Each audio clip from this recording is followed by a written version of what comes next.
huge aspect of that for me is, what would happen on Long Island if the power went down? This is the end. This is the apocalypse. It seems like, and maybe it's just the state of media now that we're in with social media and the connectiveness of things, that it's like in everybody's face. One of the stressful elements about life in the quote unquote Western world is that, you feel like you're on this constant hamster wheel. I think 2024 is going to be the biggest single crash we'll see in our lifetimes. Since 2009, this has been 100% artificial, unprecedented money printing and deficits, 27 trillion over 15 years to be exact. This is off the charts, 100% artificial, which means we're in a dangerous state, Dent said. He's not, he doesn't hit the timing every time, but I don't know any economist that actually nails that every time, but trend-wise, he's pretty good. He's nailed a lot of these trends. He's been wrong a lot, just like everybody, but he has hit some of these, in my opinion. Yeah, so. let's play that quote from Klaus Schwab, where he says, right, the Cyberpandemic will be worse than COVID. And he said it's not a matter of if, it's a matter of when. We all know, but still pay insufficient attention to the frightening scenario of a comprehensive cyber attack, which would bring to a complete halt to the power supply, transportation, hospital services, our society as a whole. The COVID-19 crisis would be seen in this respect as a small disturbance in comparison to a major cyber attack. Hello and welcome back to the Ecuador Insider Podcast. Jesse, Brandon, Carl, guys, thanks for tuning in. Take a minute right now, hit like on the video. If you're not subscribed to the channel already, please do so. Hit the notification bell so you get all of our new content. You get alerted to our new content as it comes out. Got an interesting show for you today. We're gonna chat a little bit about global events and put them in the context of where we live here in the Southern Andes of Ecuador, and talk about a few other things. Carl may even have a surprise, which I'm very much against, but I've been overruled. He's too big to fight, so I'm gonna have to accept a segment here, a potential segment. So stay tuned to the end. You're gonna get a surprise segment at the end of this pod. I kind of want to just do it now, actually. You got to hold your water, man. It's when you deny gratification, it's well, but it will be helpful for this podcast. It will help us to do better. Let's do it now. Let's do it now. Oh. Yes. Okay. All right. Well, unfortunately, Carl has no self-control, ladies and gentlemen, and we are. So this is what happened. So yesterday, I was busy with a client in the office, and this couple came in and dropped off these 3 Christmas bags on one of our desks. And I thought they were dropping it off because we're doing a charity event next week on Monday. We're going to go deliver some food and stuff. So I thought that's what they were doing. But it happens that these were for us. So we each got a nice Christmas present. Let me see. Okay, this is yours, Brandon, right here. Jesse. This is yours, Jesse. Oh, look at that. And we are going green. to open them live on air. So who is this from? So their names are Richard and Tracy. Oh, no way. This is awesome. I changed my mind. Oh, I'm no longer against it. sweet. Oh, this is awesome. We got crap. we got some Abundant Living hats. Nice. I'd already seen it, so I'm not as surprised. But these guys haven't seen those yet. Sweet. Look, mine inside's cooler than yours. That's it even fits like a glove. Look at that. Wow, this is awesome. Oh, there's a note in here too. Yep. Oh, I want to read the note now. Go for it.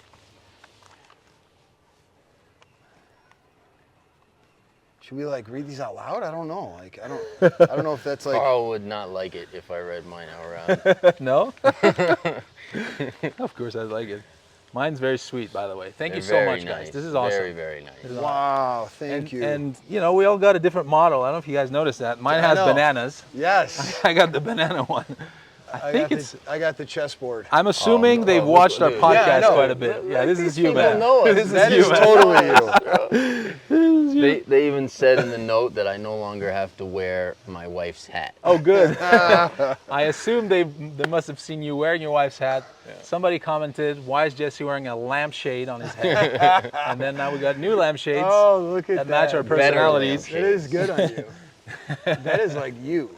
Jokes aside, this is an awesome gift. Thank you Yes. so much. And the sun's coming out, so. Tango Thank you. Romeo. Yeah, these guys. Blessings. Thank you. I apologize. Tricia, and Richard. Tricia and Thank you so much, guys. And these folks have a YouTube channel called Tango Romeo, so Yep. check that out Check as them well. out. Yeah, no, it's really, really awesome. I'm gonna wear mine a lot. You too? Absolutely. Awesome. All right, so thank you, Tricia, and what was the gentleman's name? Richard. Richard, thank you so much. Awesome. Much appreciated. Thanks, guys. Moving on. Also, we are doing some charity Christmas events. Do we have links that folks can donate to? Yeah. Okay, so in the description, if you want to donate to any of the charity events we're doing here in Vilcabamba around the holidays, you'll find a link below, so please check that out. Yeah, Brandon, guys, we have an Abundant Living Foundation that all the money stays local. It helps local people. Every dollar goes back. We don't keep administration fees. We don't pay people to do this. Like, this is all voluntary, and all the money goes back into the community. Definitely, yeah. So yeah, if you like it, yeah. If you want to be part of that, click the link in the description below, and your money would go a long way down here helping people. for sure, yeah. And what we're doing on Monday, on Christmas Day, actually on the 25th, we're going to drive around to the rural areas where very few people go, a little bit on the outskirts, the Quinara, Palmira, Sahuaico, Tumianuma, and the outskirts there. And we're going to deliver some candies and cookies and toys for the kids there Yeah, in those areas. awesome. We've done that for the last couple of years, so we have a big crew. Nathan's family is going to join us with Awesome. all of their kids. Your wife will be there with you guys' kids and a few others, so it'll be fun. is that because I'm not invited, or? You're invited, bro. I just, Oh. you're busy. You're a busy Are guy. you like the if Carl's Santa for Christmas? You're like the Grinch. I'm the Grinch. I'm Scrooge. That would actually be pretty funny. Uncle Scrooge. Please come, paint your face green, and let's have a good one. Yeah. And something maybe you guys don't know, it's not all donations for the foundation. You know, as a real estate company, we set aside 1.5% of every commission that we have at the company, every sale we make.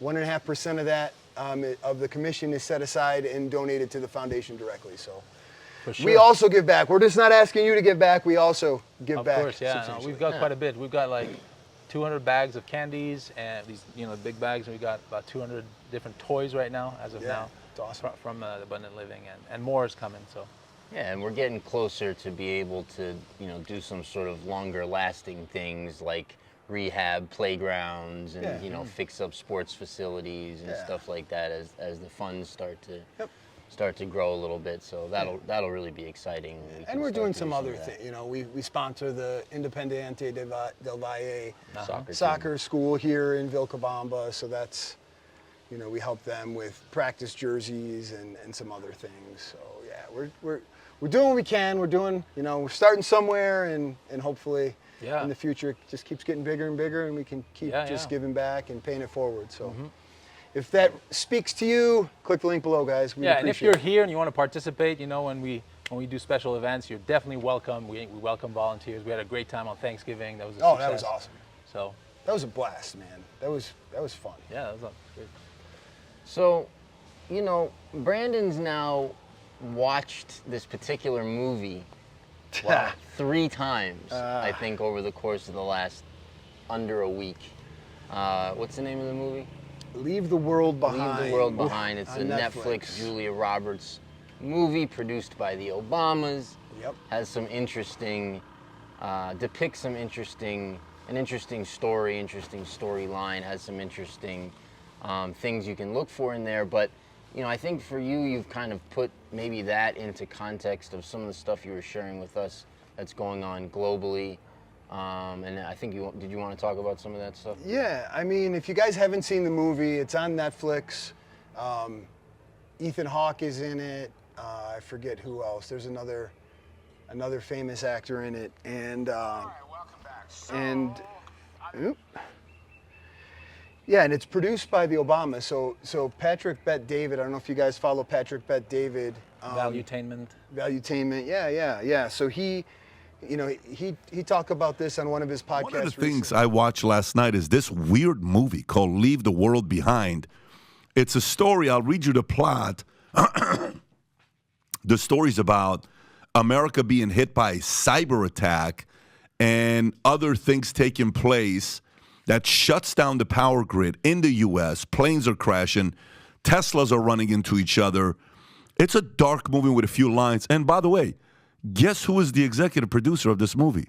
It's a couple. You may recognize these guys. Michelle and Barack Obama. Weird. Very weird. Very weird. We'll talk about that because it reminds me of a movie that went viral during COVID that everybody was talking about. Weird. Contagion. That's that so was weird. 10 years Mike's before. the producer. Maybe it's something that's coming up here soon. Podcast recently where, they made it a point to let everybody know, to make it public, like a press release, that not only were Barack and Michelle Obama executive producers on the film, but that Barack gave significant input to the director, Sam Esmail, I think his name is. So he's the guy that did not iRobot, Mr. Robot, the show. And he's done some other things, but he gave very specific insight to the director, because it was a book first. It wasn't.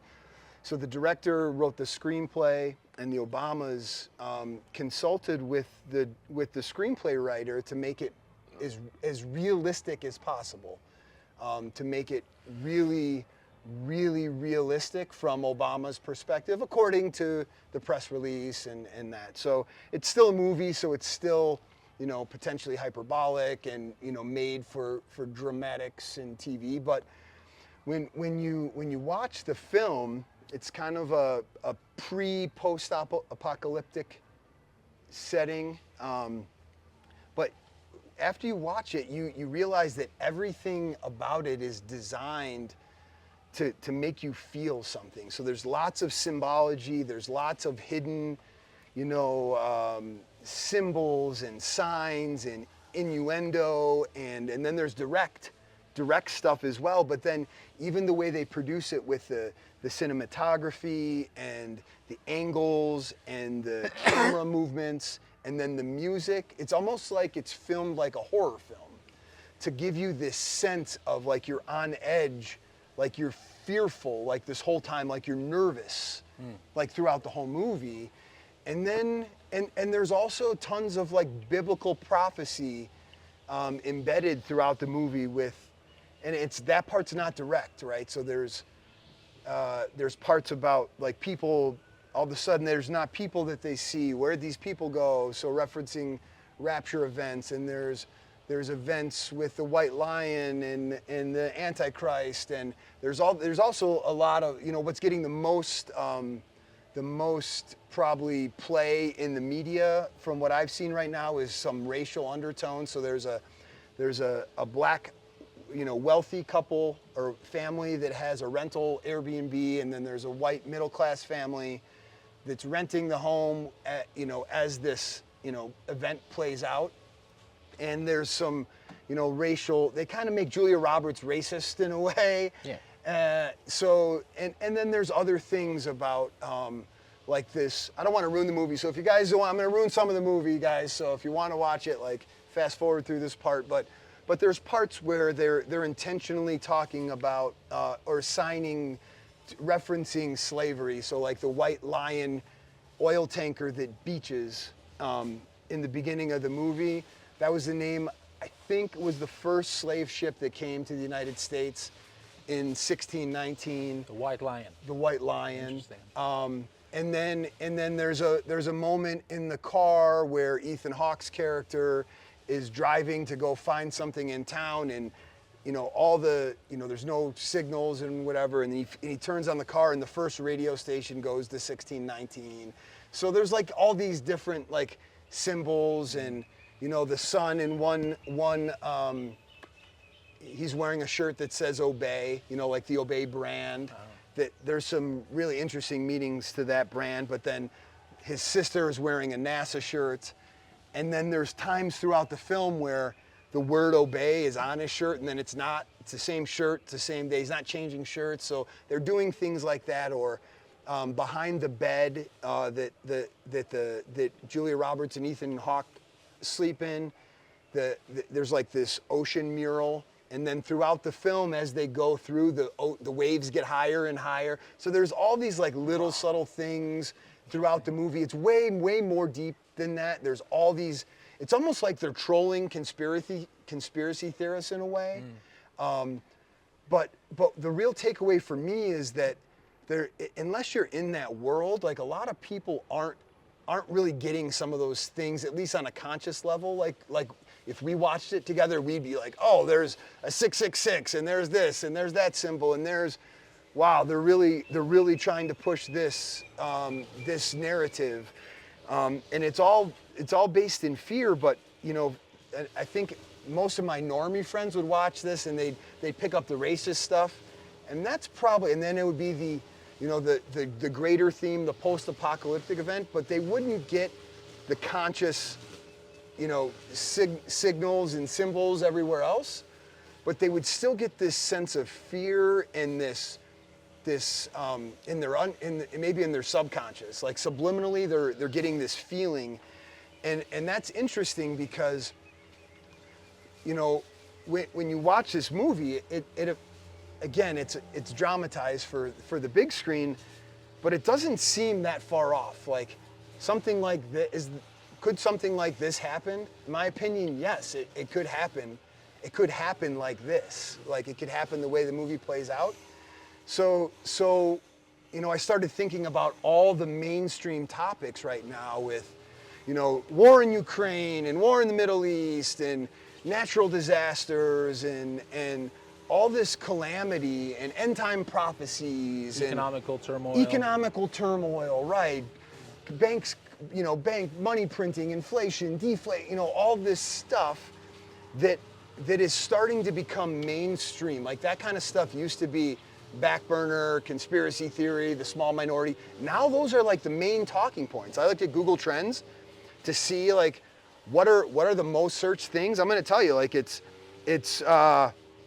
Indonesia, a volcano erupted in Indonesia this week. A volcano erupted in Iceland just weeks after they evacuated, thousands of people from the city close to it. And I think they said, this was pretty wild about volcanoes.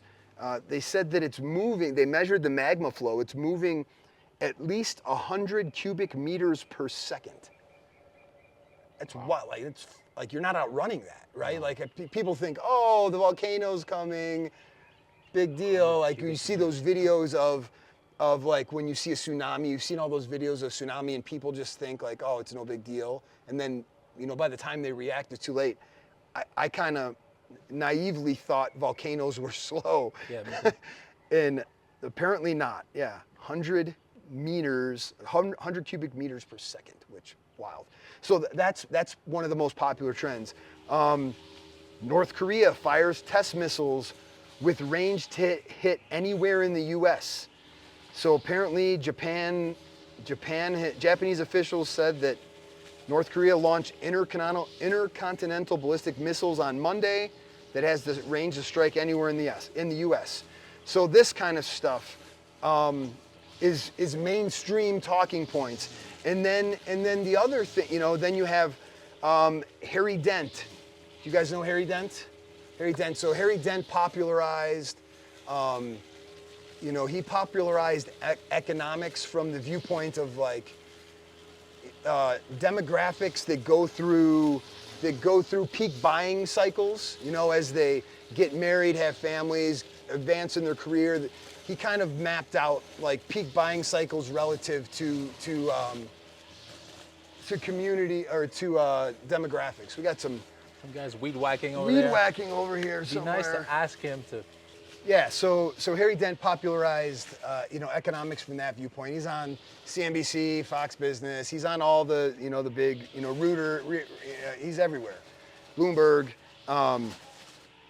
But he's out now on talking about that the 2024 the biggest. What did he say? I don't want to misquote him. I think 2024 is going to be the biggest single crash we'll see in our lifetimes. You know, since 2009, this has been 100% artificial, unprecedented money printing and deficits, 27 trillion over 15 years to be exact. This is off the charts, 100% artificial, which means we're in a dangerous state, Dent said. So this guy, I followed this guy for almost probably 20 years.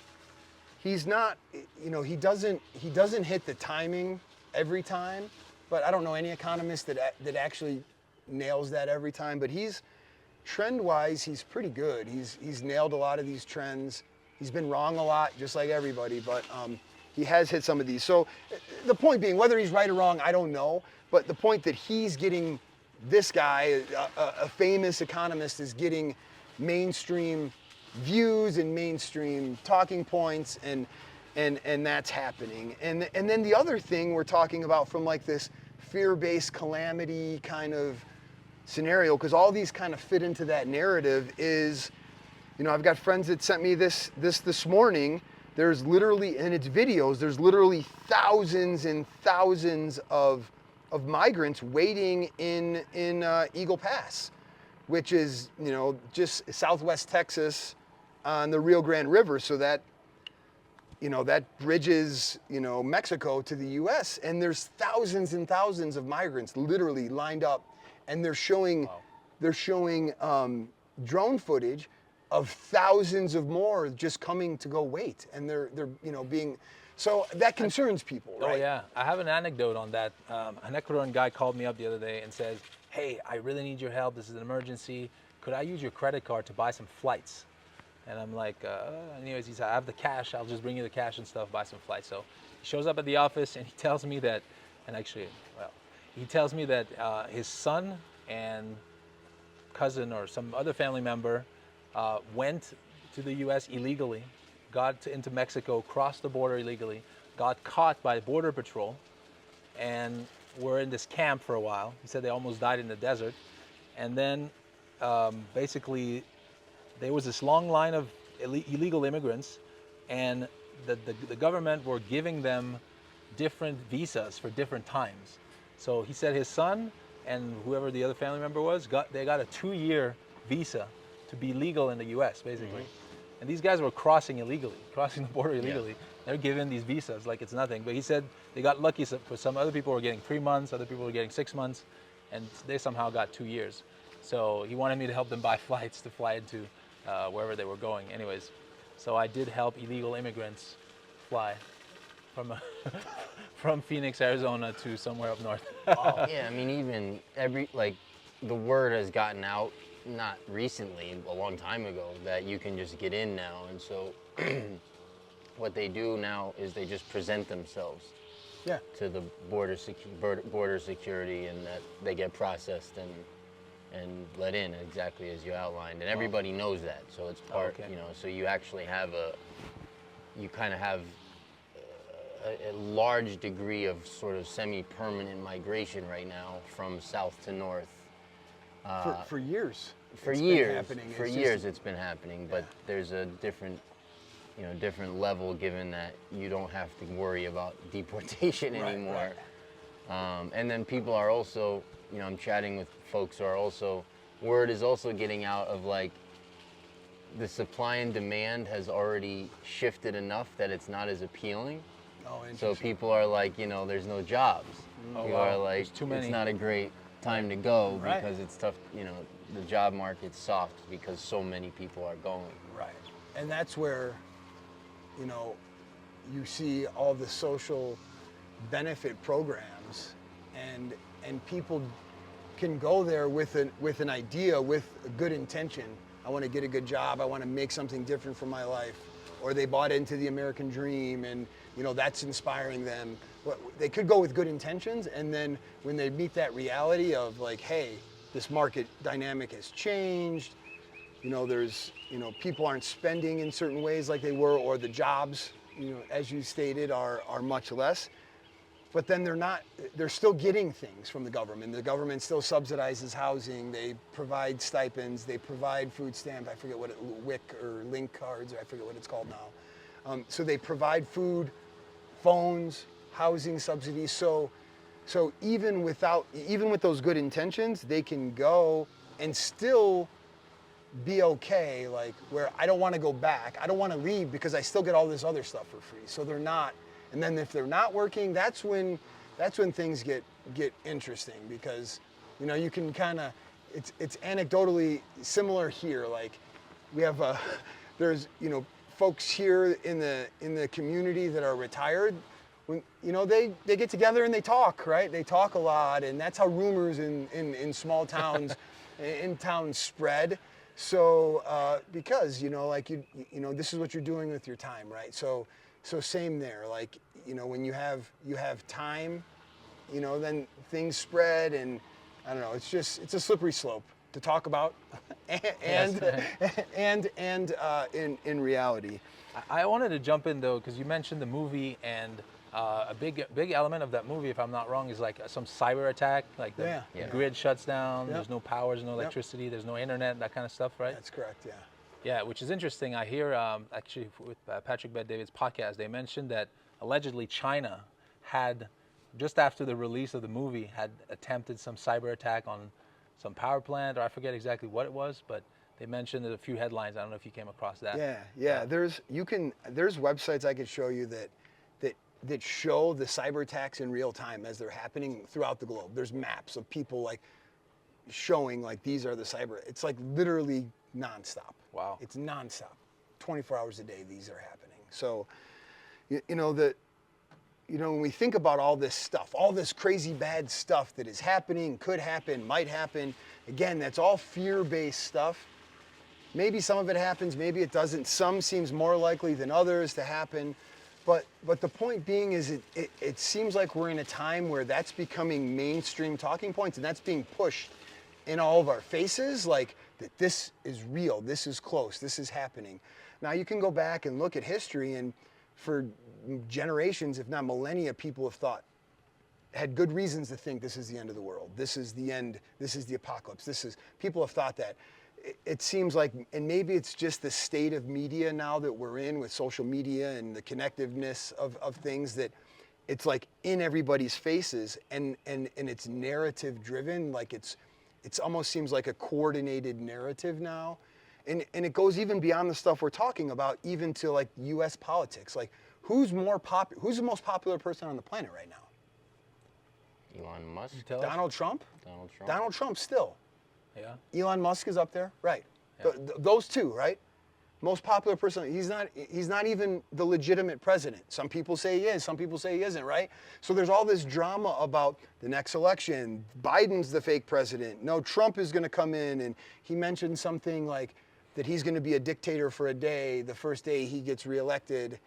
And people are running with that, and they're creating these things like, oh, he's going to be a dictator forever, and he's going to be the last U.S. president, and he's going to be a third-term president. Like these are mainstream talking points that Trump is going to be a fraudulent president. So I'm seeing stuff like this, and it's not just like these little fringe accounts. So I see Trump is repeatedly saying he's going to be a dictator one day. I don't know. I don't think we should keep asking what that means. That's what he means. And Hillary Clinton retweeted that and said, take him at his word. So she's fueling, like these people that have these ultra popular, hundreds of millions of followings are pushing these narratives to everybody. Elon Musk, same thing. Like you could think Elon Musk is a savior. He's doing some things that he's getting certain narratives out. He's very subtle in the way he pushes narratives. So I don't know, but point being is that there's a lot of all this, there's this calamity and all these fear-based events that can happen with currency collapse. And some of them are theories and some of them are real, like the quantum financial system exists. It's not a conspiracy theory. The global financial reset plan is real. It's not a conspiracy theory. Digital currencies, global central bank digital currencies are real. Those aren't conspiracy theories. Biological warfare. It seems like the central intelligence agencies have aligned that now they think that there was gain of function. It's not a controversy anymore. That the majority believes that was man-manipulated biological warfare. So from a lab. So there's a lot of these things that are in our face, and the movie does a good job of making people believe that, making people feel that, like making people, I don't know, like whether they're consciously or subconsciously receiving that message, that's what a lot more people are going to take away from this film, in my opinion. Yeah, So, let's play that quote from Klaus Schwab where he says, Right. the Cyberpandemic yeah. will be worse than COVID. Yeah. I'm not that good at accents. No, but that's good. Yeah. And he said it's not a matter of if, it's a matter of when. We all know, but still pay insufficient attention to the frightening scenario of a comprehensive cyber attack, which would bring to a complete halt to the power supply, transportation, hospital services, our society as a whole. The COVID-19 crisis would be seen in this respect as a small disturbance in comparison to a major cyber attack. To use the COVID-19 crisis as a timely opportunity to reflect on the lessons the cybersecurity community can draw and improve our preparedness for a potential cyber pandemic. Right? Yeah. And they had all that predictive programming I around feel like we go ahead. Yeah. around COVID with Right. with I feel like we've Event heard that a time 301 or two and before right about and- different things like Yeah. terrorism and other things. Yeah. Right, right. The, So go ahead. go ahead. No, I just ranted a lot, right? So you guys need to chime in here and share. Yeah, I mean you know, the sort of piece that's interesting for me, right, is like, you know, we're chatting about this movie and some of the stuff that's going on in the world and some of the predictive programming that we've been aware of from years past. And, you know, you're about to travel to the States, right? And it's sort of like, you know, there's like that moment of kind of like, I've got to go to this place where they're putting out all this kind of stuff for. And my daughter was in the States for like 6 weeks recently, and there was a couple of times during that where I was kind of like, let me kind of keep an eye on this thing that is being reported or whatever. And, you know, like I'm not someone that chooses to live my life based on fear at all. I actually pay almost no attention to like what's going on in politics and in global events and things like that. That being said, I'm kind of afforded that luxury in part because of where I live, you know. So it was interesting for me to watching that movie and just chatting with you over the last couple of days, to just kind of think about that a little bit for myself. You know, we're living in this place where, you know, the strategic, the strategic target to be taken out in Ecuador would be what, a banana field? You know, like right, like we're not an economic power, we're not a military power. We don't have any strategic anything other than some oil and things like that. You know, there's no nuclear power plants even in the whole, not just including this country, but you know, anywhere near where we live. Much less nuclear weapons or anything else. There's no winter. There's no food shortages in a calamitous situation. So on and so forth. I could keep going like for a while on that. No, you should touch upon that because, you know, we kind of touch on these in pods like from the fringes, but we never, I don't know if we totally go into that, and it seems like as popular and as trending as this kind of stuff is, it might be worth going into a little bit more on that and spending a little time on why we believe Ecuador and we can solves get for a lot of we that. can get into some of those details, but like the punchline for me was just, you know, to not have to live with some sort of baseline stress level that X, Y, or Z event could happen and could make my life less comfortable. You know, in that sort of scenario, right? Like if you're in a scenario like that movie took place on Long Island. You know, if there's a calamitous event and supply lines are cut off and things are collapsing in a place like Long Island, like, where's the food coming from? You know, how are you? If power plants are melting down, like, you're not getting away from that. You know, how does, you know, what does your safety look like 2 days later, 5 days later? It's just a very different environment than the one we live in, and you know that it just kind of drove that home for me. Of one of the luxuries of being here is like you just don't have to think about those things. Yeah, a huge aspect of that for me is, you know, what would happen on Long Island if the power went down, for example, in the winter. That'd be pretty catastrophic, right? Catastrophic. If the power went down in Vilcabamba, not that long ago, there was no power here. Like the local people lived with, like Peter was saying, you know, people didn't have phones, like you didn't have internet, like there was very little power. No, you know, maybe to power your fridge and stuff like that and your electricity, but yeah, it would be much easier to adapt to a scenario where there's no electricity here than in a major, you know, U.S. city or whatever. Right. And there's no winter. That's a huge part of it. That you would never need heating or cooling here if there was no power. I memean, you could you know, eat fresh food from the land basically, and without refrigeration, you know. So. And the people and the average person in this community is, I would argue, is significantly more resourceful. Yeah. And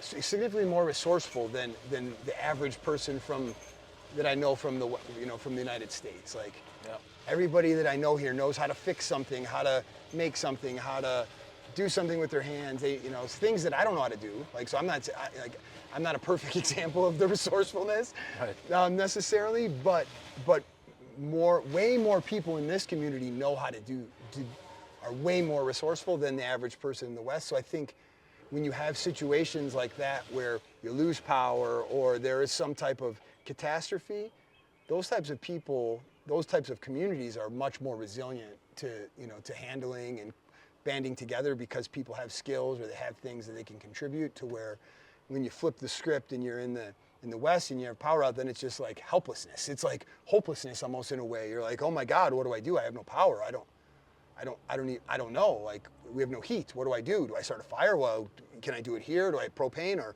am I going to kill people if I don't vent it? Like, you don't know. Well, I got to Google it. Oh, there's no power. You know, like I don't have internet. I can't even know. I don't even know what to do. Where, you know, so like you can see how that type of average person in a catastrophe would spiral into fear really quickly. And here, you know, because they're more resourceful. And you mentioned this on another pod, it might have been last pod, where, you know, you talked about, you know, Ecuador, I think it was Milton, where we talked about Ecuadorians have a different kind of set point in you know, not maybe overreaction or immersion. Panicking was the word. Right. So you have a much higher threshold before you reach panic here as a community versus the West, where people are ready to, you know, shoot somebody because they cut them off on the highway. Like, that's not the culture here. Yeah, and part of the cyber attack, you know, thing, if there was, you know, world powers that were trying to be at war with the United States, right? Cyber attack would be you know, probably something they'd use, but I really doubt that Ecuador would have any involvement with that. I doubt that, you know, Iran or China or whoever would like turn off the power in Ecuador. You know, they wouldn't care really. At least that's what I. Yeah, I mean, when you look at Ecuador, most people can't even point to Ecuador on a map. Right. They don't know where it is. It's so small. It's not a big player in the game from that perspective.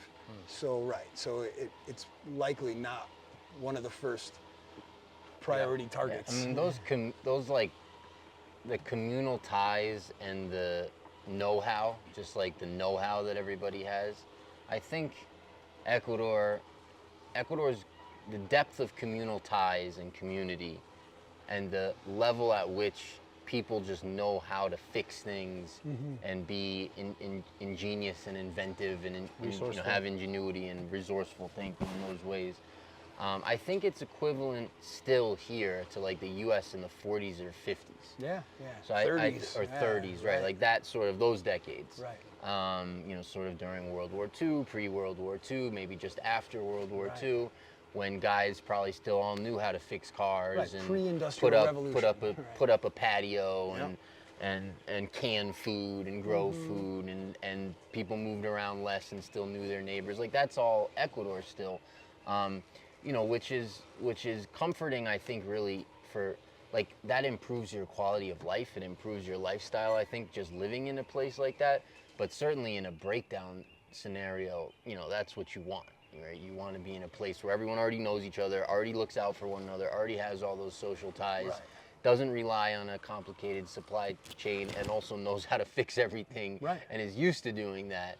There's another piece too, that if we're talking about sort of stress and lifestyle, and comparing a place like Ecuador versus a place like the US, you know, one of the things that I think plays a huge role in that is the lack of consumer debt in Ecuador, and I think property taxes as well should be, you know, shouldn't be left out of that conversation.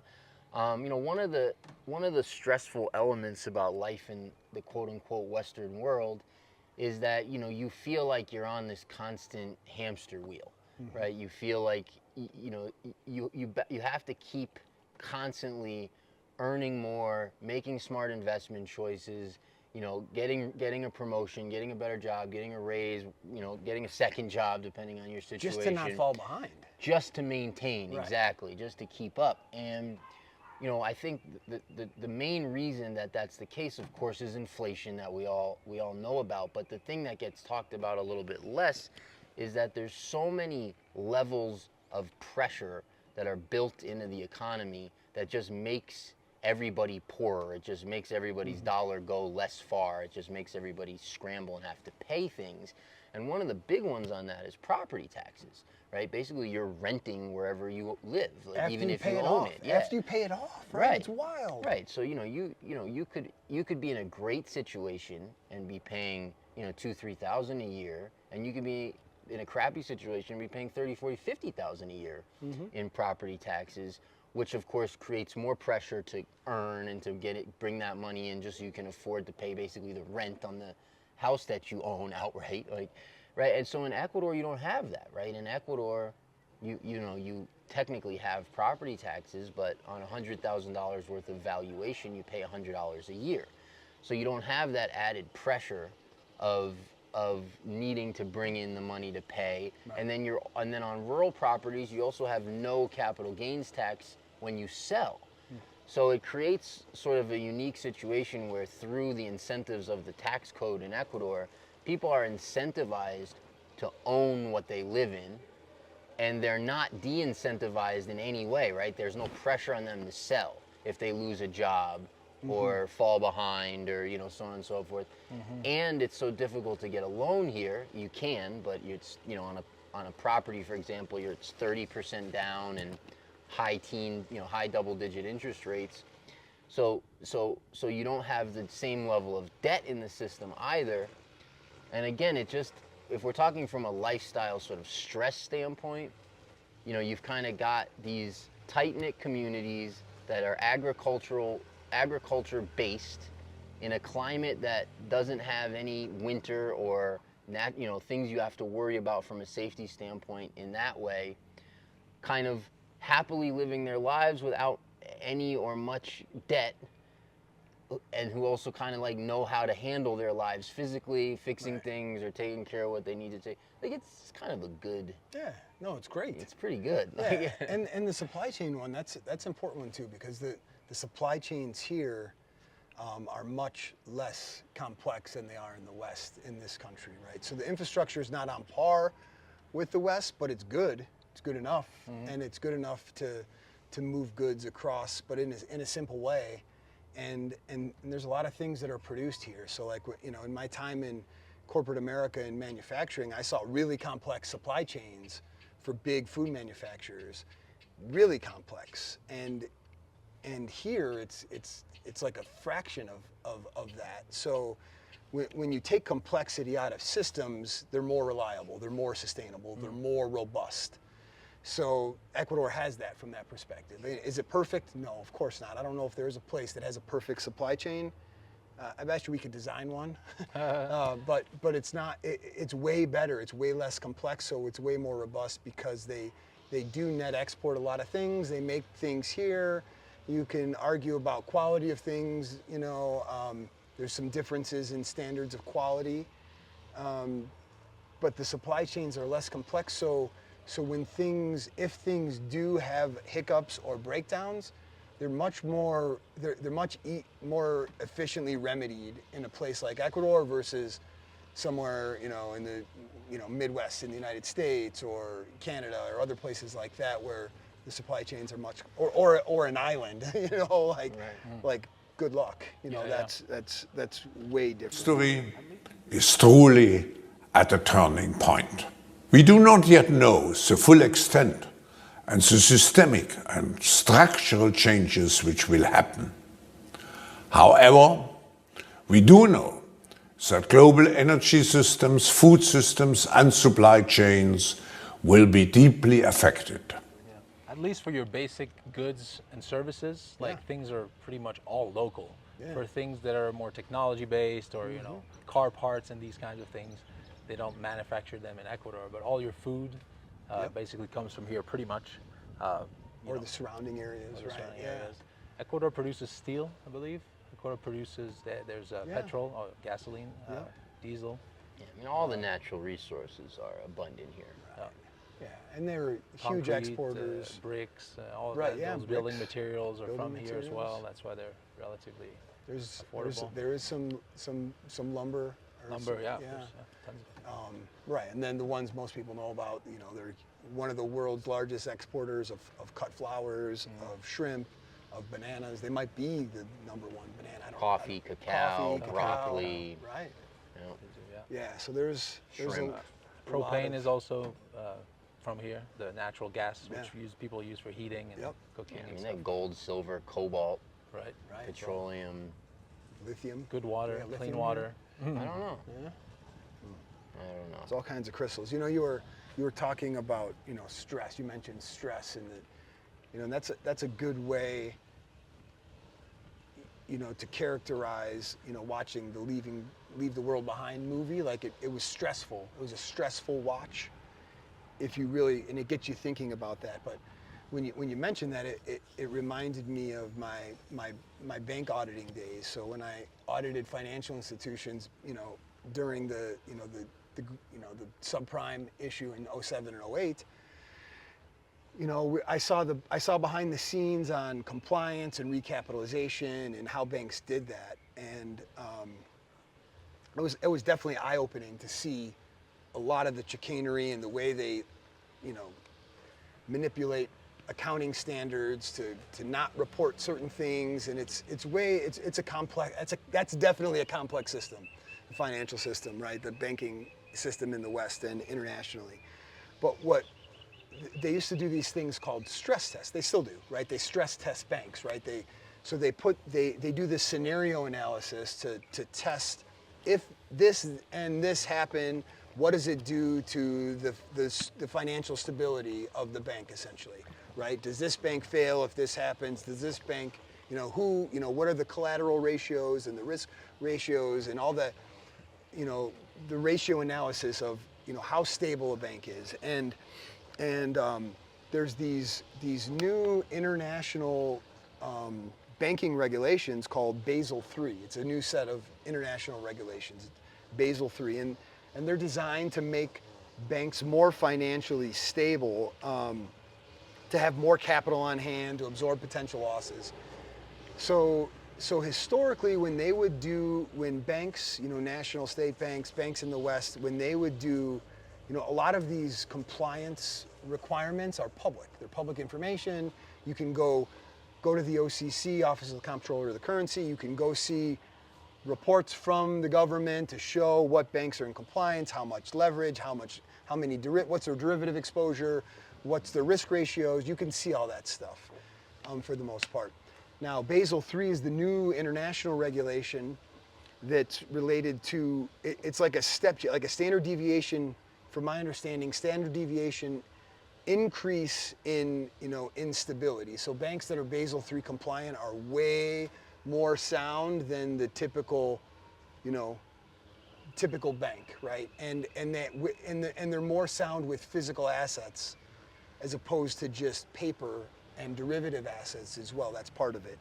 So I was diving into this because there's a lot of talk about, global financial reset and quantum financial systems and these new regulations. So I'm like, all right, well, I'm going to go research and find out what banks are already Basel III compliant in Illinois. I'm going to get my parents and family to move their money into one of those, right? Just proactively. So I'm looking and I can't find it. Like, I can't, any of my old resources, there's nothing publicly available for Basel III compliance. So I emailed the Illinois Department of Financial and Professional Regulation, Division of Banking. And I just asked them, can you send me a list or a reference or point me to banks that are Basel III compliant, or where I can find the information to find it out for myself, right? And I got a response back yesterday. I mean, seven day turnaround. So that's, for a government institution, it's pretty quick. But I got a response that says, "Hi Brandon, unfortunately, Basel III information and compliance information is confidential and cannot be disclosed. Warm regards." What? So that's wild to me. So now, if we want to know what banks are the most financially sound, we're not even privileged. Us peons aren't privileged enough to know. It's not public information. So that's just wild. So to me, you think about all this stuff that we just talked about, this fear-based stuff, and then you go and you want to make a proactive move to move something. This isn't even a drastic thing. You're just going to go put your money in a different bank. Sure. They don't even want people to know what banks are Basel III compliant.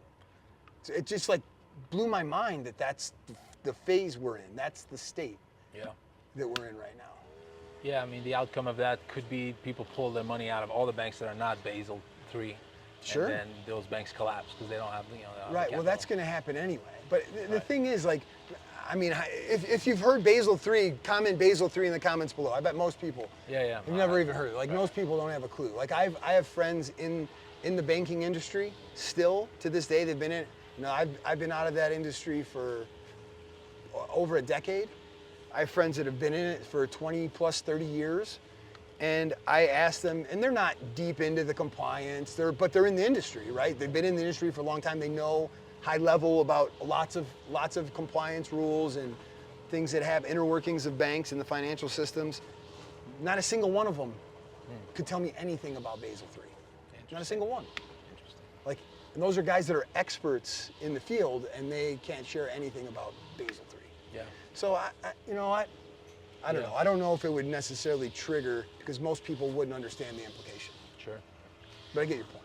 Yeah. Guys, if you're enjoying this conversation, put a like on the video. We'd love to hear from you in the comments. If you have topics that you'd like us to cover on the pod, we still have a long overdue promised safety episode where we're going to get into some statistics, talk about that. So put safety in the comments if you'd like to see that. Brandon has to do some research for that. So feel free, Brandon at avecuador.com, to pressure him as much as you would like. Bring it. To do the background for that episode. But any other episodes you'd like to see, we'd love to hear from you the comments. We've got a couple episodes that people have requested and we've tacitly promised. So definitely the safety. We've got aliens. That's another trending topic in the world. Aliens, demons, UFOs, crafts, all that crap. So that seems to be popular right now, and people have really asked for any local stories, anything like that. And then what was the other one? Oh, cost of living. They want us to, we've heard people want a more in-depth cost of living. Yep. We try and kind of give you guys all of that, in almost every show or anecdotes or phases or aspects of that. So if you want an in-depth cost of living, comment cost of living or show me the money. Show me the money. Do that. Put show me the money reference to is that dating us now? Jerry How old Maguire. is Jerry Maguire? Do you know Jerry Maguire, Carl? I've heard the name. Oh boy, okay. Yeah, so that dates us. I wouldn't tell you what he does. Wow. All right. So comment, show me the money if you wanna see cost of living. Yeah. Thumbs up to Jerry Maguire and Tom Cruise for that movie that dated us. And then the safety, and what was the other? Oh, the aliens. If you wanna see that one, comment UFO. and we will put those. We'll move those up the priority list. We got tons of topics we could talk about, but we'll move those up. Nice, nice. I wanted to jump into what you were talking about a bit, and it's really, especially the movie. I saw this one scene. I haven't watched the movie, so I don't know, but you saw the movie. There was a scene where all the Teslas were like, were they driving in the same direction, or they're just stuck there? So the grid goes down due to this cyber attack, and so the Teslas all go haywire, and they start self-driving. I assume to some destination, but they're all going to the same place, and so there ends up being like a pile up of hundreds of Teslas that just are self-driving into the car in front of them. Right. Yeah, and there's, if you could take it a step further, so that it could just be they went haywire, and then they all self-drove, and then piled up, or they were cyber attacked to go drive. That's true to these in and out points, the only way in and out of a city. That's what this was. That's probably more likely. So they went to this, blocked the bridge, right? And then what's ironic, I don't remember, I'm gonna look it up, how many, it was shortly after. Did Elon Musk comment on that video, on that movie? Yeah, well, get this, guys, so hold on.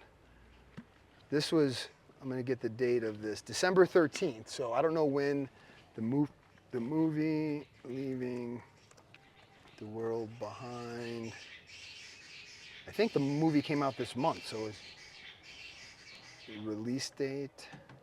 I just want to get the dates for this because, okay, so the movie came out, it premiered at the AFI Fest on May 12th, was in select theaters on November 22nd before its streaming release on Netflix on December 8th.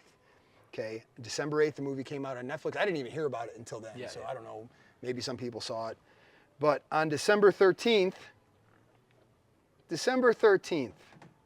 Tesla is recalling more than 2 million vehicles across its model lineup to fix a defective system that's supposed to ensure drivers are paying attention when they use Autopilot. Wow. Right? It's interesting. Right. Whoa. Hey-oh. Interesting stuff. My point to that is, have you guys seen any electric cars in Ecuador? Yeah, they have them, yeah. They're extremely rare. Yeah, I see very few. Last time I went to Canada, 4 months ago, there were maybe a quarter of the cars were Teslas and electric cars. Like there were lots of electric cars, at least on the west coast in British Columbia, there where we were, and I was really surprised because I hadn't seen a Tesla before, and they're everywhere, you know. So that would be a good aspect for me. Like if there's a cyber attack, here you got old diesel trucks that don't have any electronics in them, you know. So yeah, you don't see, and even here, you don't even see you don't even see the charging stations. Like no, they don't exist. You're not, until the charging stations are more common, like how can they even have electric cars here? Right. You see them, I've seen a few, I think in maybe Quito I saw one. I've seen a few in Loja. Is there some? Yeah. I mean, I've seen like a little Mini Cooper. Ones? I haven't even seen them in Loja. Yeah. Okay. But very few. Like you're not like you can go into the States now and you can see them everywhere now. You see charging stations and you see a lot more, right? You seen a charging station in Loja? No, I've seen a handful of electric cars. Okay. Oh, I thought you saw charging stations. No. I'm like, oh, what? No, I assume people must have them in their house. Right, maybe, yeah. Interesting. Yeah. Yeah.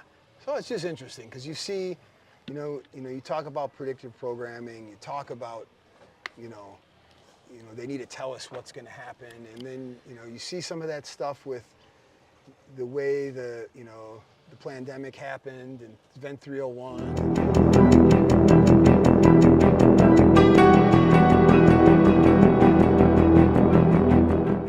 It began in healthy-looking pigs, months, perhaps years ago. A new coronavirus spread silently within herds. Gradually, farmers started getting sick. Infected people got a respiratory illness with symptoms ranging from mild flu-like signs to severe pneumonia. The sickest required intensive care. Many died. All that, and you can go back and you can go to events, and now you have, like you said, Carl, Klaus Schwab talking about when the cyber pandemic is going to happen, and then you have this movie that's showing these things that's consulted, the directors consulted by Barack Obama to show how this could realistically happen for the U.S. to be taken over.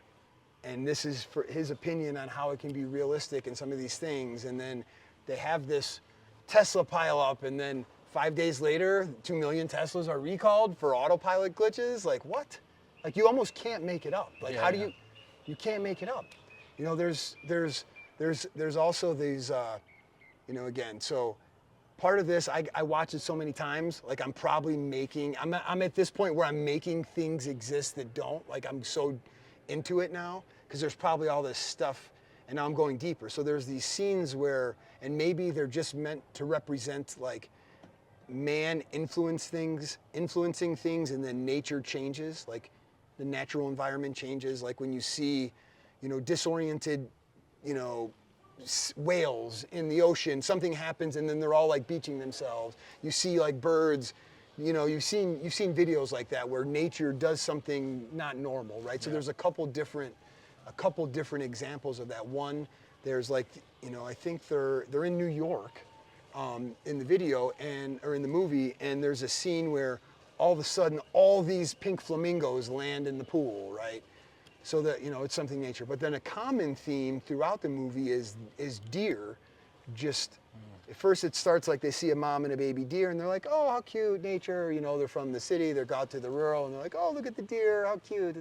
It's a nice omen, the dad says, or something like that. It's a good sign, or something like that. And then as things progress for the movie, you're seeing more and more of these deer congregating in big groups and just like stopping, and it's like really kind of creepily. I just got goosebumps like thinking about the scenes in the movie where it's just all these deer kind of emerge from the forest in these packs, and lots of them were bucks, like horned, not female deer, and you're seeing them just like stop and then just like staring, like with their deer eyes, and so it's really eerie how they the filmography, how they present this. But I'm trying to think, could it just be that that's them, exemplifying nature, changing, nature difference? Or when they show all these bucks, is this, because the bucks are coming and then they're stopping, right? They're not continuing. And then there's a scene where there's like Julia Roberts' character and then a daughter of one of the other main characters. They're like in the forest, and they're outside this little shack, and they're surrounded by all these bucks, and they're getting closer and closer and closer, almost like giving you the sense that like like these deer are just gonna attack, or they're giving you that feeling, but they stop, right? And then, so then I'm thinking, is that the buck stops here? The buck stops here, the buck. What do people, the US dollar is the buck, the dollar, the buck. Is that like a subtle way to talk about global financial system, and the dollar stops here? I don't know. See, now I'm getting crazy. But there's a lot of symbolism and these things that are subliminal, right? In some of these movies. Now, Hollywood seems to do that all the time as well. But this was like overt.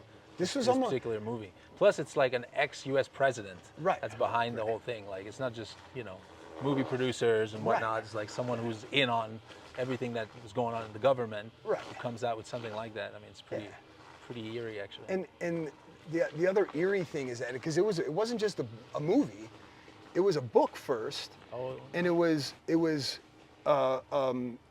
the script was adapted for the movie, and that's what the Obamas consulted on. And when they asked the Obamas why, according to the press release, he said he was inspired by the book. Like, that just doesn't compute for me. How does a book about the takeover of the United States, the collapse of the United States, inspire something inspiring? A U.S. president? I don't know. I couldn't connect the dots on that one. That's something. But to your point though, what's the first thing I said when I watched the movie and I told you about it, Jesse? What's the first thing I said? Feels like they're trolling people. Like, it was so overt. It felt like a troll. But then there's all these subtle things as well and behind the scenes. So. Hit him with the tagline. Well, thanks for joining us today, guys. This was an interesting episode. Yeah, quite. But, I talked a lot. We hope to see you here one day. It's you next. So until then, We got to see you next time. That's my part. ciao guys.